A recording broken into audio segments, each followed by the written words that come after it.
नमस्कार, इमेज विशेषमा स्वागत छ। म श्री पाण्डे। सरकारले आगामी फागुन 21 गतेका लागि तोकेको निर्वाचनको वातावरण बनाउन बुधबार प्रधानमन्त्री आफैले दलहरूसँग संवाद गर्नुभयो। बुधबार नै आफ्नो सभाका लागि नेकपा एमाले तोकेको सभा बिथोलिएको छ। बारामा रहेका जिन्जी समूहले एमालेका नेताहरू आउने भनेपछि विमानस्थलमै अवरोध गर्न खोजेपछि प्रशासनले कर्फ्यू नै लगाउनु पर्ने अवस्था आयो। सरकारको पहिलो काम निर्वाचन गराउनु छ, त्यसमा राजनैतिक दलहरूलाई आफ्नो कार्यक्रमका लागि अवरोध सृजना गर्ने गतिविधि भएपछि वातावरण बिथोलिन सक्ने भए पनि उत्पन्न भएको छ। अहिलेको अवस्थामा निर्वाचनको वातावरण बनाउन सरकारले के गर्नुपर्छ? राजनैतिक दलहरूले पनि चुनावमा जानका लागि सरकारलाई सहयोग गर्नुपर्छ कि पर्दैन? यी लगायतका विषयमा कुरा गर्न हामीसँग स्टुडियोमा हुनुहुन्छ राजनैतिक विश्लेषक सादेश मणि पोखरेल। यहाँलाई स्वागत छ इमेज विशेषमा। धन्यवाद श्रीजी। आज मात्रै बारामा जुन खालको घटना भयो, एमाले नेताहरूलाई प्रवेश नै गर्न दिएन, जेन्जी समूहले विमानस्थलमै पुगेर अवरोध गर्यो, यो घटनालाई कसरी लिनुहुन्छ? यहीँबाट सुरु गरौँ। एक त कस्तो छ भने पछिल्लो समय जुन अब जेन्जी मुभमेन्ट भयो नेपालमा, यो चाहिँ अलिक फरक ढङ्गले एउटा आएको भएर हेर्ने गरिन्छ। हुन त यसका आयामहरू अब पहिला पनि भइरहेका थिए, जस्तै कि अब यो चाहिँ अलिक फरक प्रकृतिको वा ट्रेन्डको एक्टिभिटी वा यसलाई चाहिँ एउटा त्यो हिसाबले लिन सक्छु हामीले। किन भन्दा जुन किसिमको घटना हुनुपर्ने थिएन, लगभग त्यो किसिमको चाहिँ ट्रेन्ड प्रवृत्ति भित्रियो। किन भन्दा नेपालमा चाहिँ कस्तो भयो भने राजनीतिक दलहरूका विषयमा पनि के भयो, पोलिटिक साइज म्याक्सिमम भइरहेछ अहिले। यसलाई हामीले कम गर्नुपर्नेमा के भयो भने दलहरू आफै नै उद्वेलित भएर यस्तो काम गर्न थालिरहेका छन्। जुन यसले गर्दा कस्तो छ भने चाहिँ खास त यसले राजनीतिक दलहरूले गर्नुपर्ने हिसाब किताबभन्दा फरक ढङ्गमा गएका छन्। एक त जानु नहुने थियो, तर गए पनि यसलाई हाउ टु कन्ट्रोल इट, यसलाई हामीले चाहिँ कसरी मिनिमाइज गर्ने भन्नेमा जानुपर्नेमा अलिक फरक ढङ्गले जानु चाहिँ पक्का पनि राम्रो हुन्छ जस्तो लाग्छ मलाई चाहिँ। किन भन्दा प्रथम त मुलुक हो, अनि बल्ल राजनीतिक दलहरू हुन्। हामीले दलहरूलाई हेर्ने नजर फरक छ, मुलुकलाई हेर्ने नजर फरक छ। यसर्थ पनि के हुन्छ भने फर्स्ट अफ अल हामीले मुलुकलाई हेर्ने अनि बल्ल दलहरूलाई हेर्ने प्रवृत्ति भएको हुँदा अलिकति यसलाई चाहिँ मिनिमाइज गरेर जानु पर्थ्यो भन्ने मेरो एउटा आफ्नो इनपुट छ मेरो चाहिँ। यो जेन्जी विद्रोहपछि जुन अन्तरिम सरकार बन्यो, यो सरकार बनिसकेपछि नै राजनैतिक दलहरू त्यति खुसी देखिँदैनन्। यो केही दलहरू त अझै पनि संसद पुनर्स्थापनाको माग गर्दै गइरहेका छन् भने केही दलहरू अझै पनि निर्वाचनमा जाने नजाने अन्यल देखिन्छ।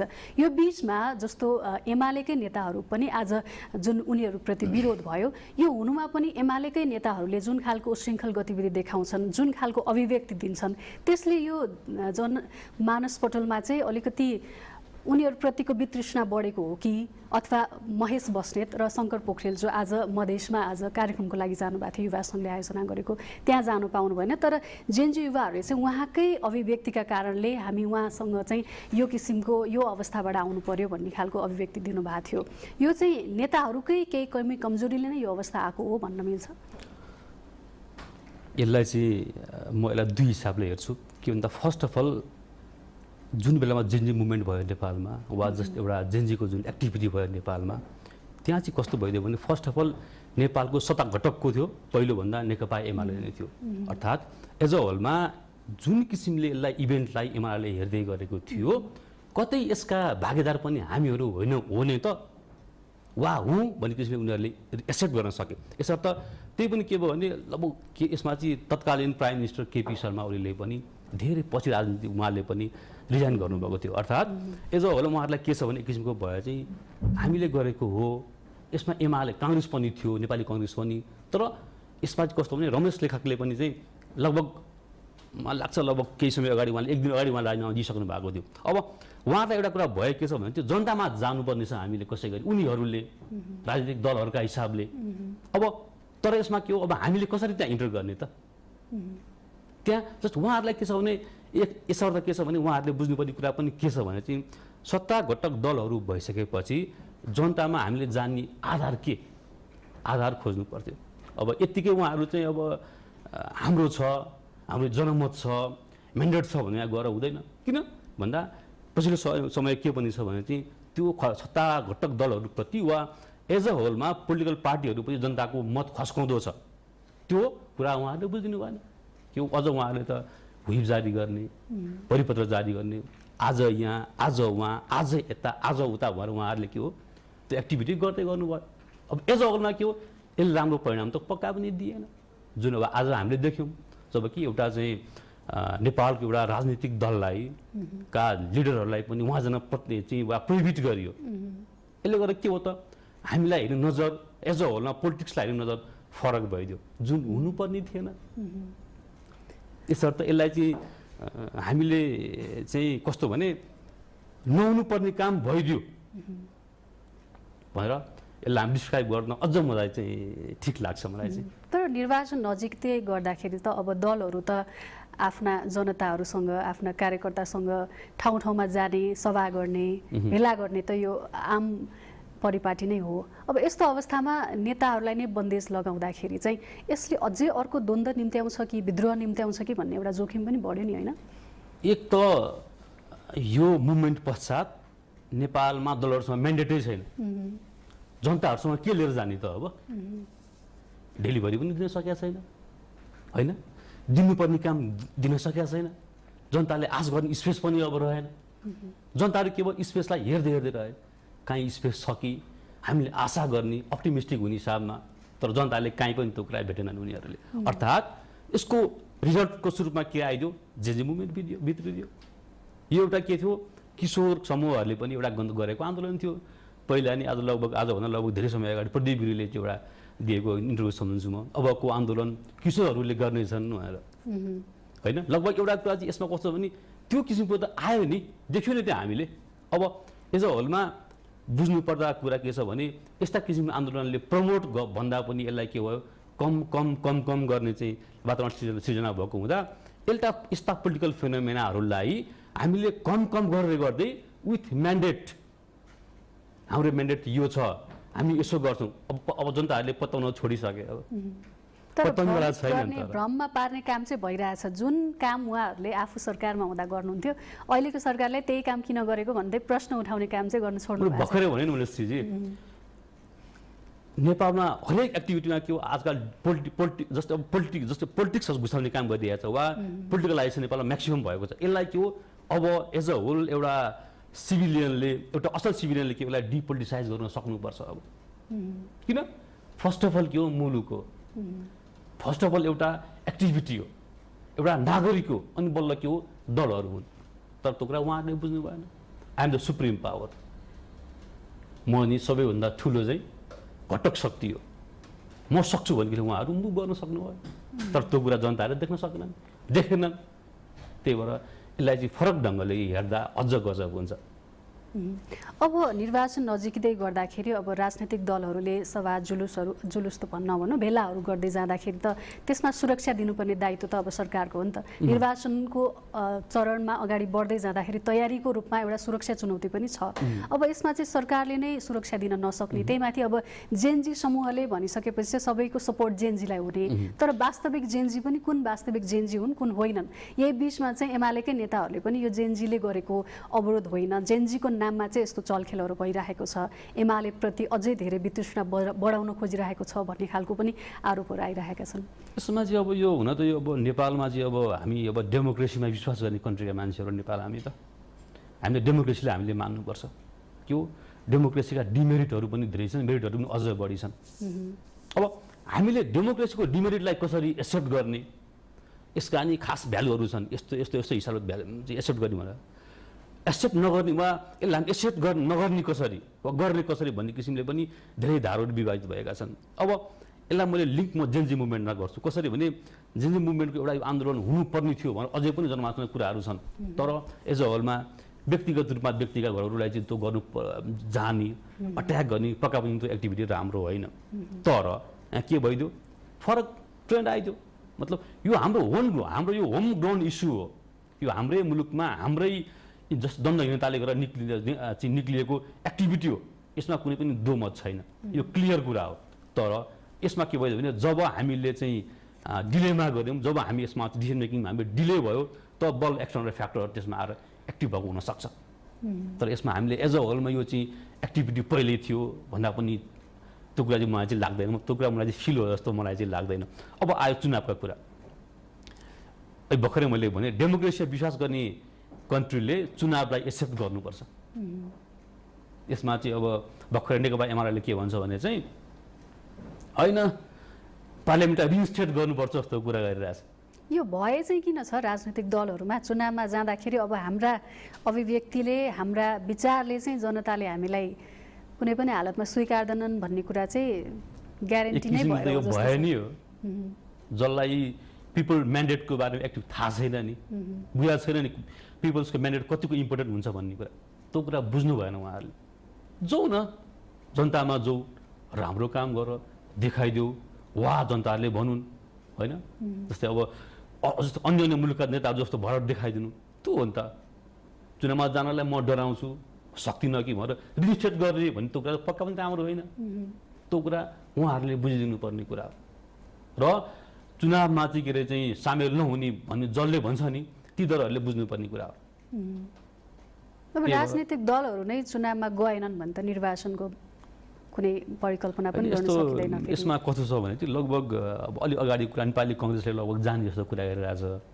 अब यसमा त्यो अब दुई धारे छ कङ्ग्रेस पनि पुनर्स्थापना भइदिए पनि ठिकै छ चुनावमा जानु पर्यो पनि ठिक छ अथवा आफ्नै पार्टीभित्रको जुन महाधिवेशनको कुरा छ त्यसमै अल्झिरहेको छ आन्तरिक किचलोमा अलिक बढी यो नेपाली कङ्ग्रेस आबद्ध चाहिँ अहिले छ अब यसमा गगन थापाको इस्युहरू छुट्टै छन् अब चाहिँ शेरबहादुर देउवाका र झन् उहाँको संस्थापन पक्षका इतरका पक्षका कुराहरू फरक फरक छन् त्यो उहाँहरूको आफ्नै कुरा हो तर उहाँहरूको क्लियर म्यान्डेट के छ भने चाहिँ एउटा चाहिँ एउटा जनमत सहितको कुरामा उहाँको एउटा म्यान्डेट के छ भने चुनावमा जाने भन्ने किसिमको उहाँहरूको छ तर जसले अब लाग्छ अब यो भर्खरै नेकपा माओवादी अब त नेपाली कम्युनिस्ट पार्टी भएको छ भर्खरै उहाँहरू पनि कहिले छुट्टिने गाँसिने एक्टिभिटी भइरहेको छ अब यो अब मलाई लाग्छ फेरि चाहिँ उति प्रभावकारी चाहिँ हुन्छ जस्तो मलाई लागिरहेको छैन त्यही पनि उहाँहरूको एउटा अधिकार हो यो सदुपयोग गर्नुभएको छ यसमा केही पनि छैन तर एज अ होलमा म थोरै मैले सकिहालेँ यसमा जसले चाहिँ जुन दलहरूले म चुनावमा जान्न भएर आइरहेछन् ती दल भनेका मैले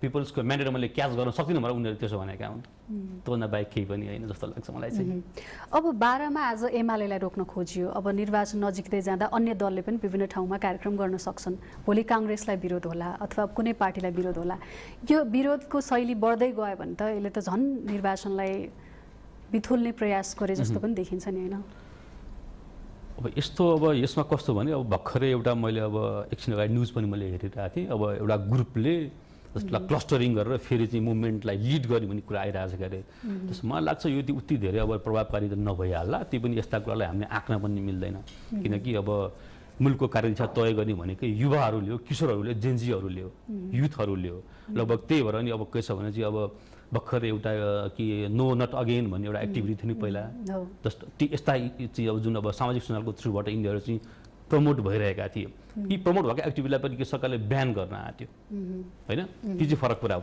अब त्यही भएर कस्तो हुन्छ यस्ता एक्टिभिटीहरू बढ्दै गयो भने पक्का पनि मुलुकमा दण्डहीनताको अवस्था सृजना हुन्छ कुनै पनि मुलुकमा दण्डहीनताले गर्दा के हुन्छ मुलुकमा पोलिटिकल के हो इन्स्टेबिलिटी कायम हुन्छ कुनै पनि हिसाबमा मुलुक इनस्टेबल भयो भने हामीले गर्ने के जस्तो हामीहरू संयमित भएर हामीले जे पाए त्यही भाषा प्रयोग नगरेर सम्य भएर के भन्दा हरेक पोलिटिकल पार्टीहरूले अर्को पोलिटिकल पार्टीको नेतालाई यहाँ चाहिँ नेता मानेको पाइन्न कसैले कसलाई के भन्छ कसले कसलाई के भन्छ कसले कसलाई के भन्छ तर आज केही भन्छन् भोलि फेरि चुनावमा जानु अगाडि अथवा केही आफूलाई फाइदा लिनु पर्यो सत्ता पद प्राप्तिका लागि फेरि मिल्न पनि रेडी हुन्छन् फेरि मेरो एकजना अब थोरै म आफ्नो कुरा गर्ने मैले कस्तो भने चाहिँ यहाँ नेताजीले मसँग यस्तै यस्तै टक्कै एउटा चिया गफ हुँदा भेट भयो अनि मैले चाहिँ नेताज्यू अब हाम्रो यस्तो कुरा छ चुनावमा त मैले भने चुनाव त के होला र जस्तो गफ गर्नुभयो उहाँले इनकेस चुनाव भइदियो भने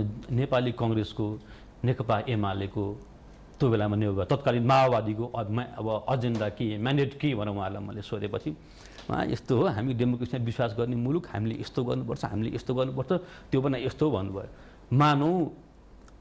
मानौ म चाहिँ मेरो आमा हो जसले पढ्नु भएको छैन उहाँलाई बुझाउनुहोस् भन्दा उहाँले केही बोल्न सक्नु भएन मसँग यो भने के हो हामीहरूसँग के हो मुद्दा सकियो मेरो आफ्नो मुद्दा केही पनि छैन पोलिटिकल पार्टीको जस्तो कुराहरू बुझियो यसबाट के बुझिन्छ भने हामीले यस्ता एक्टिभिटीहरूलाई हामीले प्रमोट गर्ने भन्दा पनि यसलाई हामीले मिनिमाइज गरेर राम्रोसँग जनतासँगै जाने हो किन भन्दा चुनावमा गए पनि नगए पनि जनतामा के अन्तिममा म्यान्डेट लिने कसको जनताहरूकै हामीहरूले म्यान्डेट लिने हो त्यही भएर हामीहरू डराउने किन अब यस्ता हुलदङ्गाहरू यस्ता मोभहरू यस्ता चाहिँ अब चाहिँ जब क्लान हो यस्ता क्लस्टरिङहरूमा हामीहरू कहिले पनि लाग्नु हुँदैन। के हो जब डेमोक्रेसीमा विश्वास गर्ने मुलुकहरूले यसलाई राम्रोसँग लग्यो भने पक्का पनि मुलुकले निकास पाउँछ। अब थोरै मैले एउटा जेन्जीमा मुभमेन्ट थोरै मैले थप्न चाहेँ। अब जेन्जी मुभमेन्टको कस्तो भने हाम्रो यो होम ग्राउन्ड एक्टिभिटी थियो। कुनै पनि विषयवस्तुमा यो मुभमेन्ट इन्टर त भयो बस्यो तर यसले राम्रो एउटा एक्जिट पाएन। अझै मलाई लाग्छ अझै पनि त्यो एक्जिट यसले पाइरहेको छैन अझै पनि। अब के हो किन भन्दा यहाँ पनि के हो ध्रुवीकरण हुन सुरु भइहाल्यो। एउटा म अर्को म अर्को म अर्को म को चाहिँ हु इज द रियल जेन्जी त्यो त्यहाँ आउनै सकेन। यसले गर्दा के भयो डिसमेन्टल हुन थाल्यो एक्टिभिटीहरू। अर्थात् भन्छ नि हाम्रो नेपालीमा धमिलो माछामा पानी के धमिलो पानीमा माछा मार्ने भन्छ नि त्यो एक्टिभिटी प्रमोट भएको मैले देखिरहेको छु। अब होइन अब के हो जेन्जीहरूको के हुनु पर्यो भने चाहिँ उहाँहरूले पनि कुरा बुझेर हामीहरू युनाइट भएर जाउँ एकताबद्ध भएर जाउँ हामीहरू। यसले गर्दा निकास आउँछ भनेर जानुभयो भने अझै पनि धेरै कुरा प्राप्त हुन सकिन्छ हामीले। हामी के हो त्यो पनि हामी के हो आशावादी हुनुपर्छ हामीहरू। हामीसँग निराशा हुने सकियो बिग्रियो भत्कियो भनेर भन्ने हामीसँग केही पनि बिग्रेको थिएन अहिलेसम्म। तर के हामी एउटा संयमित भएर देशका लागि केही गरौँ। जस्तो मेरो अब नियत हुन्छ नि नियत सफा गरेर म आफू किसिमले लाग्नु मेरो काममा भन्यो भने मलाई लाग्छ यो कुनै पनि असम्भव छैन। चुनाव पनि गर्न सकिन्छ डेमोक्रेसी पनि बाँच्छ पनि जेको एजेन्डाहरू पनि एड्रेस हुन्छन् त्यो मजा के भयो त। त्यही भएर मलाई लाग्छ यस्तो एक्टिभिटीमा हामी मुभ गऱ्यो भने पक्का पनि एउटा राम्रो एक्जिट पाउँछ हामीले।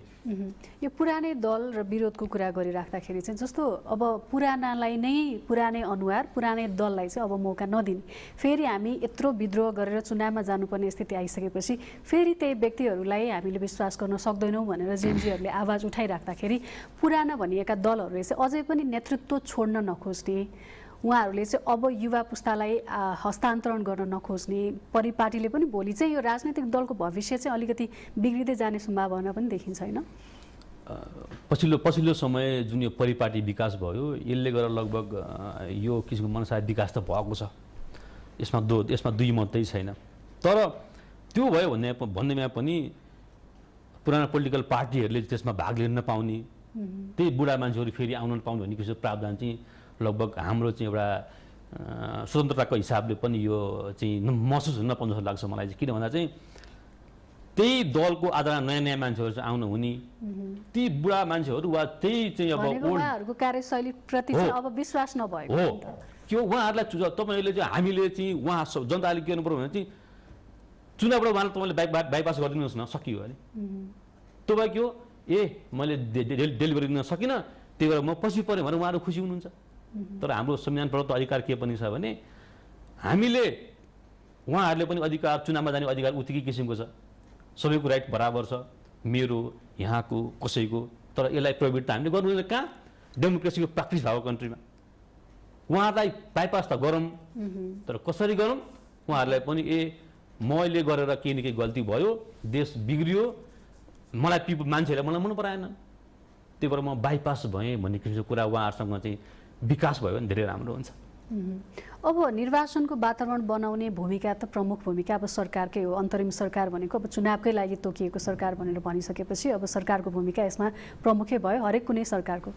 अब यसमा चाहिँ जस्तो अब जुन दलहरूले आरोप लगाइरहेका थिए सरकारलाई अब भयरहित वातावरण बनेन अनि हामी चुनावमा कसरी जाने जस्तो आजकै घटना लिएर पनि अब यति 10-20 जनाको व्यक्ति आउँदाखेरि त तपाईँहरूले सुरक्षा दिन सक्नुहुन्न भने यत्रो चुनावमा तपाईँहरूले कसरी सुरक्षा दिनुहुन्छ भनेर प्रश्न पनि उठिरहेको बेलामा चाहिँ अब यो सरकारको चुनाव लक्षित रणनीतिलाई चाहिँ कसरी हेर्नु भएको छ? मलाई लाग्छ चुनाव त मैले भर्खर भनेअनुसार डेमोक्रेसीको प्र्याक्टिस भएको कन्ट्रीमा चुनाव त हुनैपर्छ। तर चुनावलाई हामीले एक्सेप्ट गर्ने एउटा चाहिँ वातावरण पनि हामीले खडा गर्नैपर्छ। हामीले त्यो चाहिँ एउटा नागरिकको हैसियतले त्यो यहाँको मेरो सबैको त्यो चाहिँ एउटा चाहिँ जस्तो एउटा त्यो चाहिँ एउटा आधारभूत मान्यता पनि हो। किन भन्दा हामीले चाहिँ चुनावमा प्रमोट गरेर कुनै पनि एक्टिभिटीहरूलाई हामीले के भयो लैजाने विधि विधानको व्यवस्था गर्ने हामी भन्छौँ नि द रुल अफ ल गुड गभर्नेन्स भने के हो त्यसकै मेसोमा के हो हामीले त्यसकै जग्गामा रहेर हामीले के हो उन्नति प्रगति गर्ने हो। अर्थात् एज अ होलमा सरकारले के हो यसलाई चाहिँ जस्तै अब कहाँबाट फन्डिङ गर्नुपर्ने हो कि अर्थ मन्त्रालयले बजेट विनियोजन गर्नुपर्ने हो कि मिलिटरीको सङ्ख्यामा इन्क्रिज गर्नुपर्ने हो कि प्रहरीको सङ्ख्यामा इन्क्रिज गर्नुपर्ने हो कि सरकारले एक किसिमको अब्लिगेसन लिएर पुरा गर्छ लाग्नुपर्ने हो कि यस्ता किसिमका कुराहरू उहाँहरूले प्रमोट गरेर चुनावलाई उहाँहरूले त कसै गरी गर्नुपर्छ। त्यो त के हो यो सरकारको मेन्डेट के त अहिलेको आएको नयाँ सरकारको भन्दा उहाँहरू आउनु भएको छ, उहाँहरूको मेन मेन्डेट के छ चुनाव गर्ने, उहाँहरूको मेन इस्यु के छ चुनाव गर्ने। उहाँहरू किन आउनुभयो चुनाव गर्न आउनुभयो, नभए त केही पनि छैन उहाँहरूले गर्ने काम। उहाँहरूले अहिले ठुल्ठुला विकास निर्माण आयोजना गर्नुपर्ने मेगा प्लान्टहरू निर्माण गर्नुपर्ने छैन नि त। उहाँको के हो the first mandate is to do the election of Nepal now. त्यही भएर उहाँहरूलाई लाग्छ पक्का चुनाव हुन्छ, चुनाव गर्नुपर्छ। तर फरक ढङ्गले मान्छेले के भन्छन् भने चाहिँ चुनाव नहुँदैन, चुनाव नहुन सक्छ जस्तो हरुवा दाउहरूले गर्ने कुरा हो त भनेपछि। जबकि म जनतासँग जाने मेरो आधार के पनि छैन है भनेपछि बल्ल उहाँहरूले चाहिँ चुनावमा नजाने हामी, चुनाव हुँदैन भनेर उहाँ रिमर फैलाउनुहुन्छ। त्यही भएर डेमोक्रेसीमा यस्तो गर्न पाइँदैन। डेमोक्रेसीमा you must come to the election process and you must go through the election process. Entry exit त्यहाँबाट सुरु हुन्छ। त्यो भने के हो एउटा नेताको इन्ट्री र एक्जिट पनि त्यही हो। इन्ट्री पनि त्योबाट हुन्छ, एक्जिट पनि त्यहीँबाट हुन्छ क्या। कहाँ डेमोक्रेटिक वेबाट हुन्छ। त्यो भने के हो मलाई पनि मजा भयो, दिनलाई पनि मजा भयो। त्यो जाने मान्छे पनि के खुसी भएर गयो नि त। अब जनताले मलाई पत्याएन भनेर गएपछि गयो नि त। त्यही भएर हामीले मुलुकले अहिले भएको अन्तरिम सरकारले फर्स्ट एजेन्डा इलेक्सन हो, इलेक्सन भन्दा बेगर के पनि छैन भनेर उहाँहरूले हिँड्नु नै पर्छ। तर यसमा चाहिँ राजनैतिक दलहरूले नै साथ नदिँदाखेरि त सरकारलाई पनि त अप्ठ्यारो पर्छ नि त। त्यहीमाथि अब सुरक्षाको कुरा आउँदाखेरि जेन्जी विद्रोहमा जुन सुरक्षाकर्मीमाथि आक्रमण भयो, सुरक्षाकर्मी बस्ने ठाउँमा आक्रमण भयो, त्यो हिसाबले हेर्दाखेरि त उनीहरूको मनोबल घटेको छ। अहिले पनि सानो सङ्ख्यामा कुनै सभा भयो अथवा केही विद्रोह भयो भने सुरक्षाकर्मी गएर फ्रन्टमा बस्न सक्ने स्थिति छैन। त्यति लेभलसम्म मनोबल गिरेको अवस्थामा चाहिँ अब सरकारलाई पनि त चुनौती छ नि त। झन् दलहरूले साथ नदिने, झन् विद्रोह मचाउन खोज्ने, विध्वंस मचाउन खोज्ने अवस्था आउँदाखेरि त सरकारको तर्फबाट चाहिँ के तयारी हुनुपर्छ? यसमा चाहिँ अब कस्तो छ भने अब हाम्रा 3टा सुरक्षा निकायहरू छन्। अब नेपाल प्रहरी, अनि एपिएफ आर्म पुलिस फोर्स र नेपाली सेना हुनुहुन्छ। लाग्छ पहिला यत्रो समय अगाडि यत्रा मासलाई चाहिँ मोबिलाइज गरेर चुनाव गर्न सक्ने, तर यो पछिल्लो समय मनोबल गिरो भन्ने गर्न सक्ने अवस्था चाहिँ लगभग सृजना हुन्न जस्तो लाग्छ मलाई चाहिँ। किन भन्दा अझै पनि के हो हामीसँग प्रहरीका मनोबललाई उच्च गर्न सक्ने के हो का क्षमता गर्न सक्ने किसिमका वातावरण सृजना गर्न सकिन्छ। भर्खरै मैले एउटा चाहिँ आइए साहबको एउटा इन्टरभ्यू हेरेको थिएँ मैले। नो प्रब्लम, त्यस्तो गाह्रो केही पनि छैन। तर के हो फर्स्ट अफ अल हाम्रो नियत सफा हुनु पऱ्यो, मन सफा हुनु पऱ्यो, र यसमा के हो पोलिटिकल पार्टीहरूले हेल्प पनि गर्नु पऱ्यो। यहाँ एउटा कुरा के आएको छ भने पोलिटिकल पार्टीहरूले हेल्प नगर्ने, उहाँहरू हेल्प गर्ने के त उहाँहरूले नयाँ कोही आउला, नयाँ कोही जित्ला, नयाँ एक्टिभिटीबाट कोही मान्छे राइज भइदिएला, त्यो त के उहाँलाई पनि थ्रेट हो नि त। के हो भने त्यही भएर एक अर्थमा के पनि कुरा बुझ्नुपर्छ भने पोलिटिकल फ्याक्टरहरूलाई इन्फ्लुएन्सियल हिसाबले लैजाने हो भने इलेक्सन मस्ट हो, उहाँहरू आउनै पर्छ चुनावमा। र मलाई लाग्छ प्रजातान्त्रिक प्रणालीमा विश्वास गर्ने दलका नेताहरू सायद चुनावमा नआउने त पक्का पनि त असम्भव कुरा हो। यही चुनावमा आउन मिल्दैन, हामी लोकतन्त्रमा विधि पद्धतिमा विश्वास गर्छौँ भन्ने, तर फेरि चुनावमा जान नसक्ने डरले गर्दा चाहिँ उनीहरूले चाहिँ सरकारलाई नसगाउने र अलिकति सुरक्षा चुनौतीको थ्रेट देखाएर उम्किन खोजे जस्तो पनि देखियो नि होइन? क्लियर होइन, स्पष्ट कुरा हजुरले गरिहाल्नु भयो। अब सुरक्षाको थ्रेट देखाउने, सरकारको मनोबल गिरेको छ भन्ने होइन, युवाको मुलुकको युवाको आडमा आएको नयाँ सरकार छ, त्यो फेरि एकदम चाहिँ अब ओल्ड एज मान्छेहरूले गरेर आएको एक्टिभिटी त पक्का हुँदैन। जनमतले युवाहरूले तपाईँ राष्ट्रपति, तपाईँ प्राइम मिनिस्टर बनिदिनुहोस् है भनेर ल्यायो नि त। जस्ट अहिले भर्खर जुन अब सुशीला कार्कीको चाहिँ यो जस्तै अब यो चाहिँ जस्तै प्रिमियरसिपमा भएको चाहिँ यो अहिलेको चाहिँ मन्त्रीमण्डल के उहाँहरूले पनि यसलाई एक्सेप्ट गर्न सक्नु पर्यो। एउटा कुरा के भन्दा जसले चुनावमा जाँदैन उसले युवाको मेन्डेट बुझ्दैन भन्ने कुरा बुझ्नु पर्यो हामीहरू। के हो त यो त एउटा युवाहरूको मास मोबिलाइजेसनले गरेर ल्याएको एउटा एक्टिभिटी हो। अब युवाको म्यान्डेट, युवाका कुराहरू नबुझेर चुनाव नजानु भने त पक्का पनि राम्रो कुरो होइन। यसमा नेपाली कङ्ग्रेस, नेपाली कम्युनिस्ट पार्टी नेकपा एमाले नेपाली कङ्ग्रेस लगायतका संघीय दलहरू यसमा आबद्ध हुनु नै पर्छ। त्यही भएर उहाँलाई म अब चाहिँ भन्न चाहन्छु, उहाँहरूले यदि डेमोक्रेटिक प्रणालीमा उहाँहरू विश्वास गर्नुहुन्छ भने चुनावमा आएर उहाँहरूले मान्छेको म्यान्डेट क्याच गर्ने हो, मान्छेहरूको कुरा उहाँहरूले बुझ्ने हो। अब के हो, हामीबाट गल्ती भयो विगतमा, त्यो त कहीँ पनि अब हामीले उहाँहरूले त कहिले पनि अब स्वीकार नै गर्नुभएको छ। अब हामीले भविष्यमा पक्का पनि राम्रो गर्छौँ। उहाँहरूले पाठ पनि सिक्नु पर्यो। अब जनताहरू बाठा भएछन्, अब कुरा बुझ्ने भएछन्। अब के हो, मान्छेसँग हातमा ग्याजेट छ, फोनहरू छन्, सूचनाको प्रणालीको यति दुरुस्त छ कि मान्छेमा अहिलेको कुरा तुरुन्त रिले भइसकेको हुन्छ। के हो, यसलाई पनि के हो, जस्ट अब भर्खरै अब नेपालको लिटरेसी रेट पनि साक्षरता दर पनि अहिले बढेको छ। अहिले त्यो भने के हो, मान्छेको चेतनाको स्तरमा वृद्धि भएको छ भनेर बुझ्नु पर्यो नि त उहाँहरूले पनि। त्यो चाहिँ नबुझिदिने, आफ्नो मुडे बलले मन लाग्यो हो भन्ने, नभए होइन भन्ने। एउटा अङ्ग्रेजीमा भनाइ छ क्या, rolling stones collect no hedges के भन्छ क्या, मतलब गुडिरहेको ढुङ्गाले चाहिँ कुनै पनि किसिमको चिजहरू ग्यादर गर्दैन भन्छ क्या। के हो, उहाँहरू पनि लगभग त्यही लाइनमा भइसक्नु भयो क्या। अब रोलिङ हुने बस्ने पिपलको म्यान्डेट छैन क्याच गर्नुभयो उहाँहरूले भने। उहाँहरूलाई हामीले हेल्प गर्ने किन फेरि?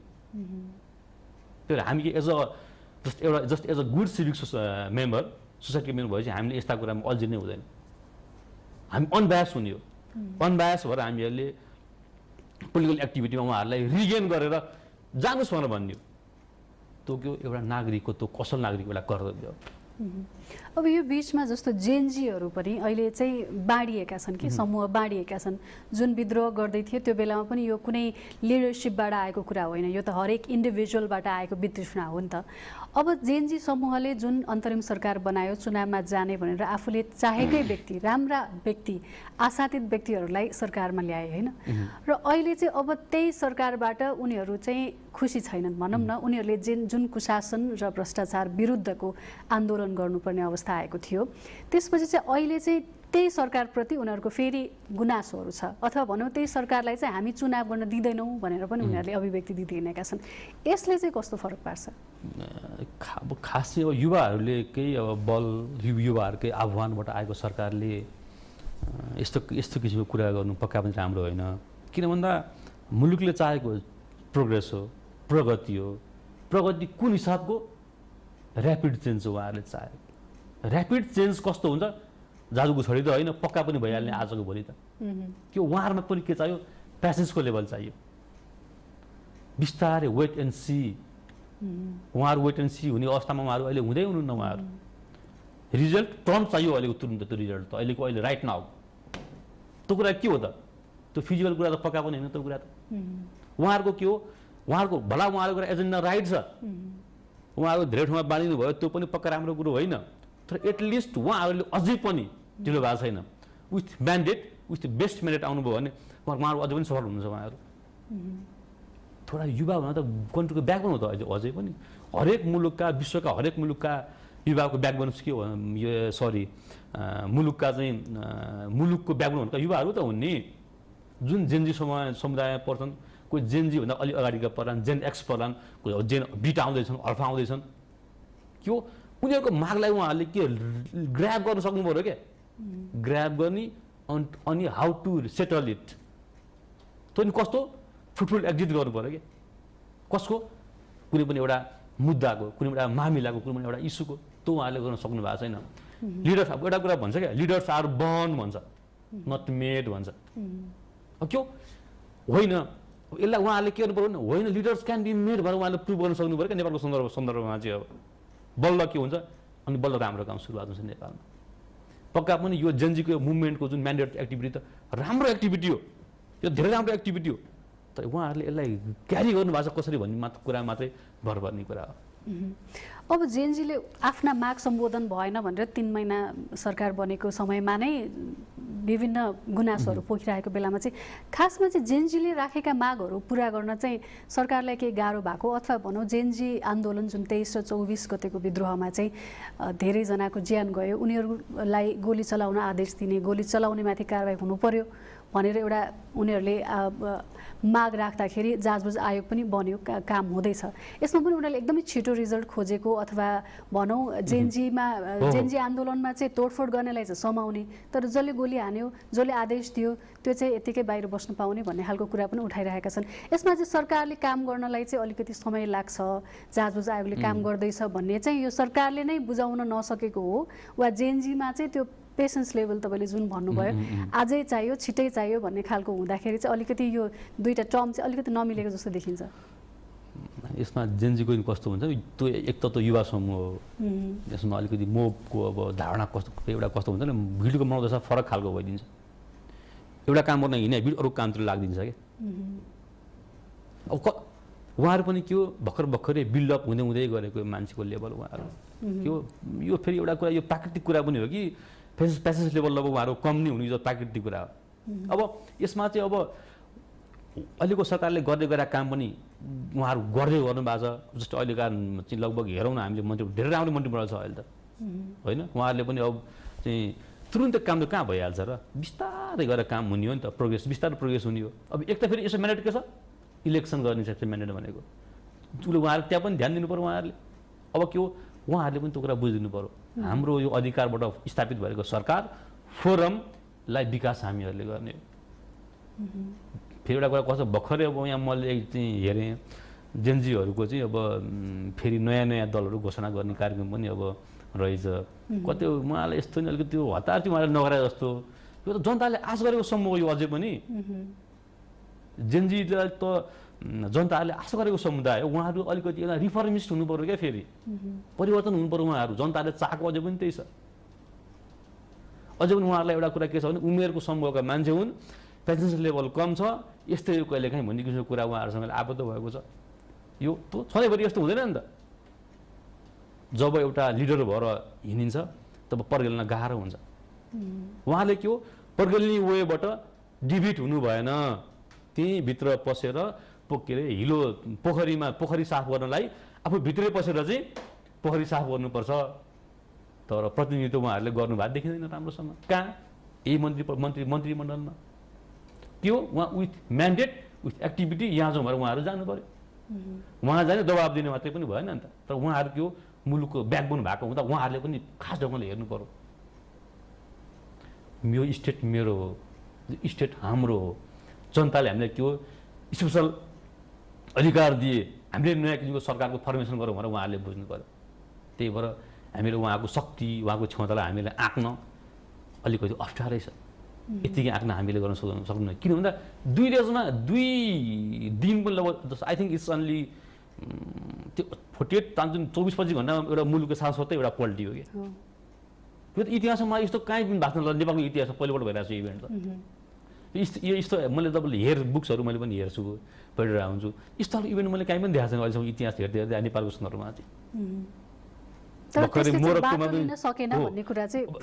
मोरक्कोमा नि भर्खरै सुरु भयो, अलिक अगाडि एकछिन लगभग त्यो अलिकति दबाइयो होइन, लगभग यही लाख लगभग त्यही किसिमको युवाहरू त्यहाँ गइरहेछन् क्या। यसलाई चाहिँ युवाहरूले बुझिदिनु पऱ्यो। उहाँहरूले बिग्रिनु भएको छैन, उहाँहरू ठिक हुनुहुन्छ होइन। फरक हिसाबले व्यक्तिगत व्यक्तिगत घरमा गएर उहाँहरूले अट्याक गर्नुभयो। फरक मान्छेको त्यहाँनिर अब हुल इज्जत मान्छेहरू आइदिए, जो पार्टी मान्छेहरू त्यसमा इन्ट्री भइदियो, उनीहरू नराम्रो काम गर्यो, उहाँहरूको टाउकोमा आइपऱ्यो, त्यो फरक परिस्थिति सृजना भइदियो। तर उहाँहरूको त्यो कुरा थिएन। त्यो हामी भ्रष्टाचारलाई उन्मूलन गर्ने भन्ने किसिमको उहाँहरूको धारणा थियो। साउन्ड च्यानल बन्द पनि उहाँहरूको इस्यु थिएन। फर्स्ट के हो, करप्सन थियो। यसलाई उहाँहरूले अझै पनि एड्रेस गर्ने धेरै स्पेसहरू छ, अझै पनि स्पेसहरू छ। यो निर्वाचन बिथोल्न के एजेन्जी पनि लागिरहेका छन् अहिलेको स्थितिमा। मैले केही दिन अघि यो अन्तरिम सरकारका एक मन्त्रीले भन्नुभएको एकदम मलाई याद आइरहेछ कि हामीबाट कामको आशा नगर, हामी चुनाव गर्न आएको हो, तिमीहरूलाई जे काम चाहेको छ, तिमीहरूको जे माग छ, आफूले नयाँ सरकार बनाऊ, आफूले राम्रा मान्छेलाई भोट गर अथवा आफै यही ठाउँमा हो अनि काम गर भनेर भनिराख्नु भएको थियो। जस्तो निर्वाचनको विकल्प त अब केही पनि छैन नि त। त्यो त जेएनजीले पनि बुझ्नु पर्यो होइन। जेएनजीले अब चाहिँ आफूले चाहेको, आफूले विश्वास गरेको काम गर्न सक्ने मान्छेलाई भोट दिएर अब नयाँ सरकार मुलुकलाई स्थिरतातर्फ लग्यो भने त त्यो त सबैको लागि राम्रो कुरा हो नि त। यो पनि त जेएनजी पुस्ताले बुझ्न आवश्यक भयो नि होइन। भर्खरै यहाँ कुरा भयो नि, हाम्रो जेएनजीका एकजना मन्त्रीले यस्तो भन्नुभयो भन्ने कुरा आयो नि। यसमा के छ भने उहाँले भने जस्तै गरी म नि अब थोरै शब्द उहाँको शब्द छाप्दै लिएँ मैले, उहाँहरू पनि जान मिलिहाल्यो नि। बाई एक्ट बाई ल दे आर इलिजिबल, होइन, हुनुहुन्छ नि इलिजिबल। उहाँ जाने, उहाँहरूले चाहिँ आफ्नो धारणा प्रस्तुत गर्ने, चुनावमा जाने, हारिन्छ जितिन्छ, आफ्नो हिसाबले जाने, विथ गुड वे जाने, म युथ हुँ म गर्छु भनेर उहाँहरू जानेपछि उहाँहरू त राम्रो छ नि त, उहाँहरूलाई त स्पेस त। किन मुलुकले पत्याएको समूह हो त युथ भनेको त। यसलाई त हामीले कुनै पनि हिसाबबाट यो छैन, यो हुँदैन, यो के भा भन्ने किसिमले भएन नि। यसलाई हामीले बुझ्ने हिसाब फरक छ, सिक्ने हिसाब फरक छ, होइन। सञ्जालको प्रयोगबाट आएका समूह हो यो। जस्ट अब इन्फर्मेसनको सूचनाको प्रवाह तुरुन्तै भइरहेको हुन्छ एउटा पेरिफेरीभित्र। त्यो कुरा एउटा समूह अर्को समूहलाई थाहा नै त्यो कुरा के भइरहेको छ भन्ने कुरा। यस्तो समूहबाट आएको ग्रुप त एक्टिभ हुनैपर्छ। एउटा चाहिँ एन्थ्रोपोलोजीको एउटा समाजशास्त्रको म समाज पनि त्यो मतलब समाज विज्ञान बारेमा मैले पनि अध्ययन गरिरहेको हुन्छु त्यसमा के भन्छ भने चाहिँ हरेक पुस्तान्तर पछि पुस्ताहरू चाहिँ हरेक पुस्ताहरू बाटो हुँदै आएको हुन्छ। जस्तै हजुरबुवाभन्दा बुवा अलि बाटो, बुवाभन्दा नाति अलि बाटो हुँदै आएको हुन्छ अरे क्या। त्यो खालको पुस्ता हो नि जेनजी भनेको त। अब के हो, उहाँहरूले लिड गर्ने हो क्या। अब के हो, आफ्टर इलेक्सन उहाँहरूले एउटा स्पेस पाउनुपर्छ र मलाई लाग्छ हरेक राजनीतिक दलहरूले पनि स्पेस दिनुपर्छ उहाँहरूलाई। 80% जेनजीहरूलाई, युथहरूलाई, हु आर बिलो 40-30 होला नि एउटा के बेन्चमार्क लाग्छ। यसमा चाहिँ अब हाम्रो चाहिँ अब राजनीतिक दलहरूले पक्का पनि पोजिटिभ हुनुपर्छ जस्तो लाग्छ मलाई चाहिँ। त्यही भएर मन्त्रीले भनेको कुरा प्रसङ्ग फरक हो, उहाँले आफ्नै किसिमले फरक ढङ्गले भन्नुभयो। एक त फेरि के भने आधिकारिक भनेको त अब सूचना जस्तो अब यसमा सूचनाको हिसाबले आधिकारिक हुन्छ, प्राइम मिनिस्टरसिप हुन्छ, उहाँहरूको चाहिँ उसमा भए हुँदा उहाँको लागि त्यति धेरै चाहिँ अब विशेष त्यो ध्यान दिएर हामीले त्यसलाई चाहिँ हेर्नुपर्ने जस्तो आवश्यक अलि महसुस गरेको छैन मैले चाहिँ। अब निर्वाचन नजिकै जाँदाखेरि चाहिँ अब यो सरकारलाई धेरै च्यालेन्जेसहरू छ। जेनजीका माग पनि सम्बोधन गर्नु छ, निष्पक्ष र भइरहित चुनाव पनि गर्नु छ। यो समयमा अब दल दर्ताको क्रम पनि सकिसक्यो। अब निर्वाचन नजिकै गर्दाखेरि चाहिँ सरकारको काम कारबाहीलाई चाहिँ कसरी हेर्नु भएको छ? मैले हुन त अलि अगाडि पनि भनिसकेँ, अलमोस्ट यो चाहिँ हाम्रो जुन अब यो अहिले चाहिँ मन्त्रीमण्डलको मेन काम भनेको चुनाव गराउनु। उहाँहरूले अरू कुरामा अल्झेर यताउति त्यो विकास निर्माणको धेरै कुराहरूमा चाहिँ मेगा प्रोजेक्टमा फन्डिङ गर्ने, इन्भेस्टमेन्ट गर्ने कामहरू उहाँहरूले धेरै ध्यान दिनुपर्छ जस्तो मलाई लाग्दैन। त्यही भएर उहाँहरूले के चाहिँ कुरा बुझ्नु पर्यो भने हाम्रो फर्स्ट प्रायोरिटी एम भनेको चुनाव गर्ने हो। चुनावबाट हामीले के हो, नयाँ म्यान्डेट सहित जाने हो जनताका माझमा, कसलाई ती जेनजीहरूको माग एड्रेस हुने किसिमले। त्यही भएर उहाँहरूले कस्तो भने चाहिँ अहिले आएको नयाँ उहाँहरूको जस्ट अहिले भएको नयाँ मन्त्रीमण्डलले के गर्ने भने उहाँहरूको मेन एम इलेक्सन अब उहाँ त्यसमातिर लागि पर्नु पऱ्यो। अब टाइम आयो त, अब त फागुन 21 त आइसक्यो त लगभग अलमोस्ट। अब धेरै समय हामीसँग मागी छैन। अब त्यही उहाँहरूले त्यसलाई हेरेर अगाडि बढ्नु भने यो त्यस्तो अप्ठ्यारो छ जस्तो मलाई लाग्दैन मलाई। र हामी अन्त्यमा छौँ र तपाईँ अब राजनीतिक विश्लेषक हुनुहुन्छ, विज्ञ हुनुहुन्छ, त्यसकारण मैले प्रश्न गरेँ। अब चुनाव नजिकै गर्दाखेरि सरकारको तर्फबाट, राजनीतिक दलको तर्फबाट र जेनजी पुस्ता भनौँ आम जनमानसको तर्फबाट चाहिँ भूमिका निर्वाह गर्नुपर्ने हुन्छ। त्यो भूमिका अथवा तपाईँले दिनुपर्ने सुझाव चाहिँ के हुन्छ उहाँहरूलाई? अब एक त अब म पनि एउटा युवा नै हो, एउटा जस्तै कस्तो भने अब समाज विज्ञान पनि बुझेको मैले अब 2-4 कुरा मैले आफ्ना कुरा यहाँ डेलिभर पनि चाहिँ अब गर्नुपर्छ मैले। जब कि मैले कस्तो भने अब एज अ होलमा चाहिँ ती बुढा पुस्ताहरूलाई पनि हामीले सम्मान माया त गर्नुपर्छ। उहाँ किन उहाँको पनि हिजोका दिनमा उहाँहरूले पनि हिजोका दिनमा योगदान गरेर हामीले भुल्नु पनि हुँदैन। उहाँहरूलाई हामीले जस्तै अब भनौँ न अनेक हिसाबबाट उहाँहरूलाई हामीले सधैँ मतलब त्यस्तो हिसाबले अब उहाँहरूले हामी दृष्टिकोणले हामीले उहाँहरूलाई पनि हेर्नु हुँदैन हामीले। अब यसमा एउटा कुरा के छ भने उहाँहरूले गरेको योगदानलाई हामीले कदर गर्दै एउटा चुनाव प्रणालीमा हामी कसरी इन्ट्री गर्ने, कसरी एक्जिट गर्ने, कसरी चाहिँ अराजक तत्त्वहरूलाई हामीले बाइपास गर्ने, कतिपयका म्यान्डेट चेन्ज भइरहेको कतिपय म्यान्डेटहरू पनि होइन, सस्टेन वे एउटा दिगो वेबाट हामीहरू जान सक्नुपर्छ। यी दिगो वेबाट हामीहरू गयौँ भने हाम्रो लाइफस्टाइल, हाम्रो चाहिँ जस्तो एउटा देशको चाहिँ एउटा गुड गभर्नेन्सको स्टाइल, दण्डहीनताको अवस्था कम हुँदै गएको अवस्था सृजना हुन सकिन्छ। त्यही भएर के हुन्छ, नागरिक समाज, मुलुकमा रहेको शिक्षक वर्ग जस्तै विद्वान वर्गहरू छन् नि, उहाँहरूले पनि लगायत समग्र जनताहरूले के बुझ्नु पर्यो भने हाम्रो मुलुक भएको हुँदा हामीले निर्वाचन प्रणालीमा आबद्ध भएर चुनावमा भाग लिने जेनजीको मागलाई पनि एड्रेस हुने किसिमले अब के हो हामीले चाहिँ जस्तो एउटा प्रेसर ग्रुप खडा गर्ने प्रेसर ग्रुपको हिसाबले के हो हामीले चाहिँ खडा गरेर चाहिँ मुभ अहेड गर्ने जसले गर्दा के हो समग्र हाम्रो नेपालको डेमोक्रेटिक मुभमेन्टलाई डेमोक्रेटिक एउटा वेलाई के हो हामीले इन्करेज गर्न सकियोस्। त्यो गर्दा के हुन्छ हाम्रो एक त हाम्रो चाहिँ प्राथमिक प्रणाली सबल हुन्छ सक्षम हुन्छ र हाम्रो जो बोल्ने हैन हामीले प्रमोट गर्ने एक्टिभिटी हाम्रो हकहरू सुनिश्चित पनि हुन्छ। त्यो अवस्थामा के हुन्छ हाम्रो डेमोक्रेसीको मर्म पनि मर्दैन मूल्य मान्यता छन् नि हाम्रा पनि यसलाई पनि के हो हामीले दियो गर्न सक्यौँ भने पक्का पनि मुलुकमा समृद्धि पक्का पनि आउँछ। हामीले हेर्ने केही पनि होइन जस्तो हामीले हेर्ने के हो जनताले चाहेको के छ भने जनताहरूले एज अ होलमा हामीले चाहेको कुरा के छ भने मुलुकमा विकासको फोरा फुटाउनु पर्यो मूल प्रवाहीकरण गर्न सक्नु पर्यो आधार हामीहरूले खोज्ने हो। जस्तो एउटा टेक्नोक्राटहरूले हेर्छन् टेक्नोक्राटहरूले के हो एउटा आइडिया दिने हो यस्तो यस्तो यस्तोबाट यसरी जाने। पहिला हाम्रो प्रिभेलिङ पहिला नियम के थियो हाम्रो शिक्षा मन्त्री कुन पार्टीको उहाँलाई के हो थाहा छैन यस्तो हो उहाँलाई लाग्यो सल्लाहकार को भन्दा आफ्नै मान्छे अनि के हुनु नो अब के हो ऱ्यासनल वेबाट विवेकशील हिसाबले हामीहरू अगाडि बढ्न सक्यौँ भने मुलुकमा समृद्धि पक्का पनि आउँछ। यसमा दुई मात्रै छैन किन हामी रिजोर्सका हिसाबले हामी स्ट्रङ छौँ नेपाल स्रोत सम्पन्न छौँ हामीहरू भने यसलाई हामीले के भयो हावाका हिसाबले पानीका हिसाबले खनिजका हिसाबले उत्पादनका हिसाबले हामी स्ट्रङ छौँ नि त के हो यसलाई सदुपयोग मात्र हुन नसकेको कसले गर्नु सदुपयोग हुन सकेन हाम्रै आक्रमणताले गरेर यसलाई हामीले चेन्ज गरेर गुड पोलिटिकल कल्चरको विकास गऱ्यौँ भने नेपालमा डिग्निटी पोलिटिक्स र नेपालमा भएको सबै किसिमको प्रिभेलिङ एक्टिभिटीहरू नराम्रा एक्टिभिटीहरूलाई के डिसमेन्टल हुन्छन् वा कम हुन्छन् भन्ने कुरामा मलाई पक्का विश्वास छ। मलाई धन्यवाद यहाँसम्म आइदिनु भयो आफ्नो कुरा राखिदिनु भयो यहाँलाई धेरै धेरै धन्यवाद। धन्यवाद। उहाँ हुनुहुन्थ्यो लेखक तथा राजनीतिक